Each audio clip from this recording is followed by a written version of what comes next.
মাত্র দুদিন আগের কথা, লিওনেল মেসি বলেন নেইমার তার বন্ধু এবং নেইমারকে তিনি দেখতে চান বিশ্বকাপে।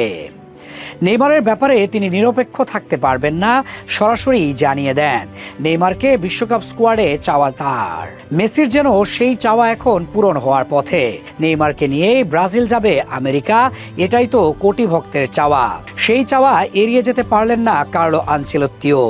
আসন্ন বিশ্বকাপকে সামনে রেখে যে প্রাথমিক স্কোয়াড ঘোষণা করবেন তিনি, সেখানে নেইমারকেও রাখা হয়েছে দলে।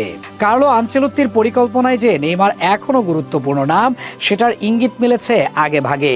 ব্রাজিলের সংবাদ মাধ্যম গ্লোবের প্রতিবেদনে বলা হয়েছে, বিশ্বকাপকে সামনে রেখে ঘোষিত হতে যাওয়া ব্রাজিলের প্রাথমিক দলে জায়গা পাচ্ছেন এই তারকা ফরওয়ার্ড। তবে প্রাথমিক স্কোয়াডটি বেশ বড়ই হতে যাচ্ছে। জানা গেছে আগামী সোমবার 55 সদস্যের একটি প্রাথমিক তালিকা প্রকাশ করবেন আনচেলত্তি। 72 ঘন্টা ময়েশ্চার লক সমৃদ্ধ লিলি বডি ওয়াশ, শিয়া বাটারের গুডনেস স্কিন রিপেয়ার করে রাখে সফট ও গ্লোয়িং। এরপর সেখান থেকে বাছাই করে 18 মে ঘোষণা করা হবে চূড়ান্ত 26 সদস্যের দল। চমক থাকতে পারে আরও কয়েকটি নামেও। চোটের কারণে বর্তমানে মাঠের বাইরে থাকা চেলসির তরুণ স্ট্রাইকার এস্তেভাওয়েরও এই দলে থাকার সম্ভাবনা রয়েছে বলে জানিয়েছে ব্রাজিলের সংবাদ মাধ্যম। প্রাথমিক দলে জায়গা পাওয়ার সম্ভাবনা জোরালো হলেও নেইমারের জন্য আসল চ্যালেঞ্জটা এখনো সামনে। চূড়ান্ত বিশ্বকাপ স্কোয়াডে জায়গা নিশ্চিত করতে হলে তাকে পেরোতে হবে কঠিন এক পরীক্ষা, ফিটনেস পরীক্ষা।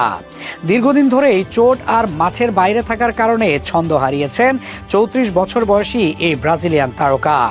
আর সেই কারণেই কার্লো আনচেলত্তিও শুরু থেকেই পরিষ্কার বার্তা দিয়ে আসছেন, শুধু নামের জোরে দলে জায়গা মিলবে না। বিশ্বকাপে খেলতে হলে নেইমারকে প্রমাণ করতে হবে তিনি এখনো আগের মতোই ম্যাচের পার্থক্য গড়ে দেওয়ার ক্ষমতা রাখেন।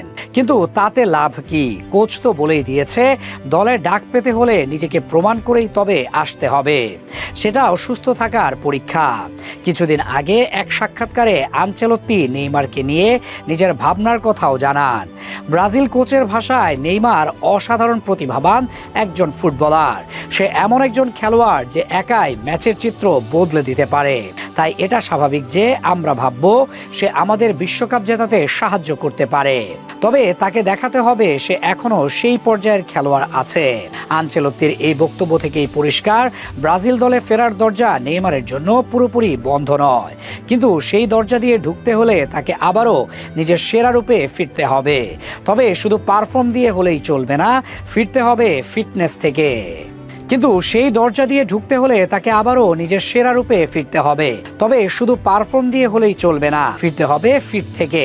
আর এটাই তো নেইমারের সবচেয়ে বড় দুর্বলতা।